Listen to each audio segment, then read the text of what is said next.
Also new at 6, a local mayor is upset that a utility company did not consult with her before they cut down trees at a city park. Jonesville Mayor Lariah Hollins says more than a dozen crepe myrtles were cut by the Entergy power company. Even though Entergy did not have to inform her of their intentions, Hollins wishes they would have, so she may have saved some of them. The trees held sentimental value with her and other members of the community. They were planted over 15 years ago by former Councilwoman Josie Bullets and her grandchildren.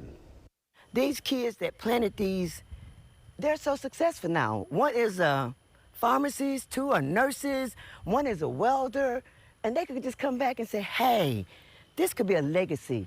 They could bring their kids back and say, hey, we came out here with our grandma. We planted this. Jonesville has been slowly adding more amenities to Stuart Clark Park over the years, and without the trees, Hollins considers it a major setback.